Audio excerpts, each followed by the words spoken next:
share on Pinterest. He entered the building, groggy-eyed, ready to go through the motions of the same morning routine I had performed daily for months. When I lifted my hand through muscle memory to push the up button, something new caught my attention. I stared at the out-of-order sign affixed to the elevator at my favorite rec center. 3 years ago, I wouldn't have taken much notice and simply sprinted up the single staircase next to it, considering it bonus cardio. But this time, it meant I'd need to change my plans for the day. My daily routine of hitting the pool, the only place I can move freely, twice a day and writing in the quiet space upstairs was foiled by my inability to haul a walker, laptop bag, and disabled body up a flight of stairs. What I once would have considered an inconvenience was now a barrier, gatekeeping me out of a spot I had so often accessed previously. 3 years ago, I would have seen the building as accessible.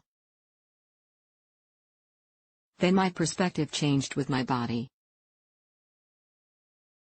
I was in my late 30s when a degenerative back condition finally elevated me from occasionally in pain to disabled status. While I used to wander the city for hours at a time, taking my able body for granted, I began to have trouble walking long distance. Then over the span of a few months, I lost the ability to walk to the park, then the backyard, then around my house, until the act of standing alone for more than a minute or so brought on unbearable pain. I fought it at first. I saw specialists and had all the tests. Eventually I had to accept that I'd never be able-bodied again. I swallowed my pride, and my fear of the permanence of my situation, and secured a handicap parking permit and a walker that allows me to walk for several minutes at a time before I need to rest. With time and a lot of soul-searching, I began to embrace my new disabled identity.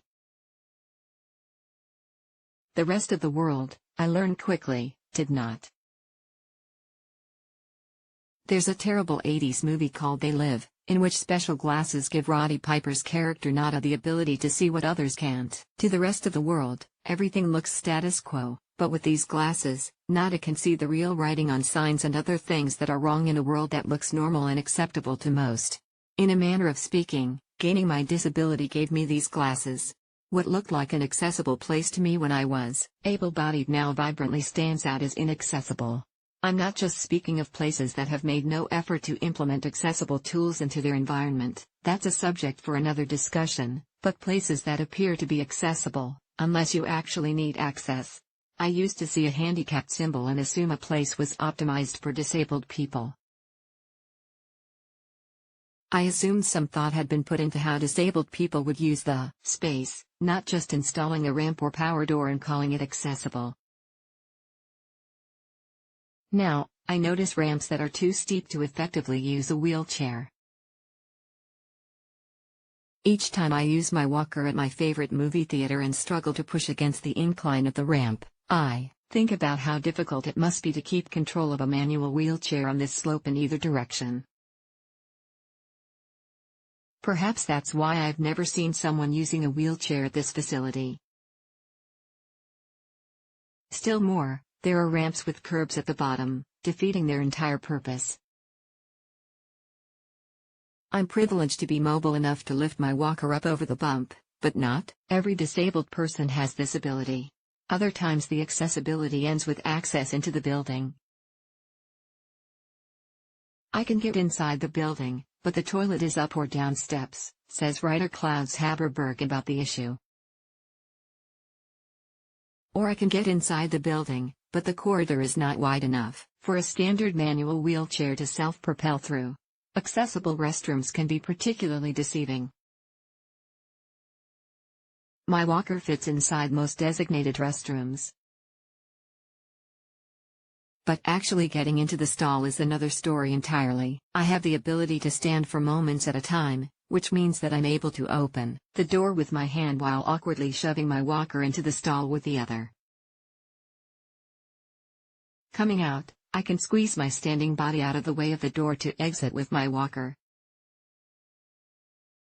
Many people lack this level of mobility and/or require help from a caregiver who must also get in and out of the stall.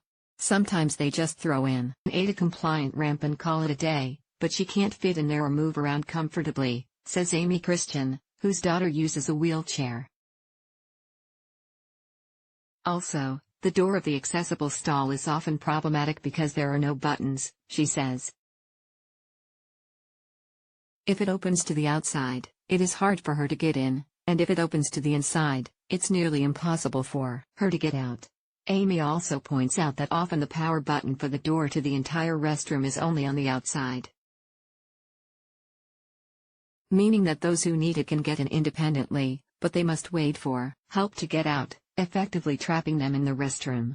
Then there's the issue of sitting. Just making a space where a wheelchair or another mobility device fits isn't enough. Both wheelchair seating areas were behind people who were standing, says writer Karis Hill of their recent experiences at 2 concerts. I couldn't see anything but butts and backs, and there was no safe way for me to exit the crowd if I needed to use the restroom, because there were people packed all around me, Karis says. Karis also experienced visibility issues at a local women's march, in which the disability accessible area lacked a clear view of both the stage and the ASL interpreter, who was stationed behind the speakers. The interpreter was also blocked during much of the live stream, another case of giving an illusion of accessibility measures without practical application. At Sacramento Pride, Karis had to trust strangers to pay for and hand them their beer, because the beer tent was on a raised surface. They faced the same barrier with the first aid station. At a concert in the park event, an accessible porta potty was in place, but it was located on a stretch of grass and installed at such an angle that Karis nearly slid to the back wall with their wheelchair. Sometimes finding anywhere to sit at all is a problem. In her book The Pretty One, Kaya Brown pens a love letter to the chairs in her life. I related to this greatly. I have a deep love for the ones in mine. For a person who's ambulatory but has mobility limitations, the sight of a chair can be like an oasis in the desert. Even with my walker, I can't stand or walk for long periods, which can make it quite painful to stand in long lines or navigate places without spots to stop and sit. Once this occurred while I was in the office to get my handicap parking permit. Even if a building or environment is highly accessible, it's only helpful if these tools are maintained. Countless times I've pushed a power door button and had nothing happen. Power doors with no power are as inaccessible as manual doors, and sometimes heavier. The same is true for elevators. It's already an inconvenience for disabled people to seek out an elevator that's often located well beyond where they're trying to go. Finding that the elevator is out of order isn't just inconvenient, it makes anything above the ground floor inaccessible. It was irritating for me to find a new spot to work at the rec center. If it had been my doctor's office or place of employment, it would have had a great impact. I don't expect things like power doors and elevators to be fixed instantly. But this needs to be considered when the building is made. If you only have one elevator, how will disabled people access the other floors when it's broken? How quickly will the company fix it? 1 day? 1 week? These are just some examples of things I thought were accessible before I became disabled and reliant on them. I could spend another 1,000 words discussing more handicapped parking spaces that don't leave room for mobility aids, ramps with no handrails, spaces that fit a wheelchair but don't leave enough space for it to turn around. The list goes on. And I've focused solely on mobility disabilities here.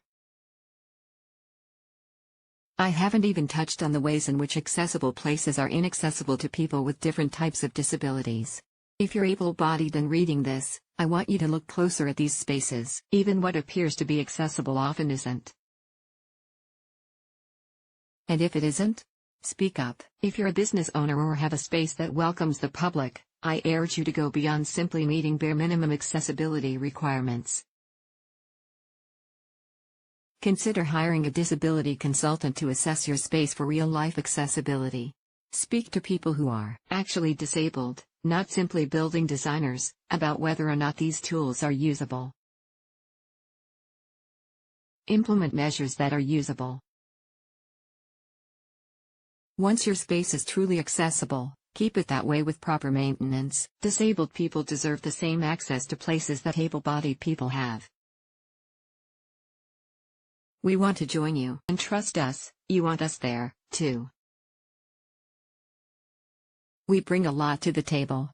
With even seemingly small adjustments like curb brakes and sporadically placed chairs, you can make a huge difference to disabled people. Remember that anywhere that's accessible to disabled people is accessible, and often even better for able-bodied people as well. The same, though, isn't true in reverse. The course of action is clear. Heather M. Jones is a writer in Toronto. She writes about parenting, disability, body image, mental health, and social justice. More of her work can be found on her website.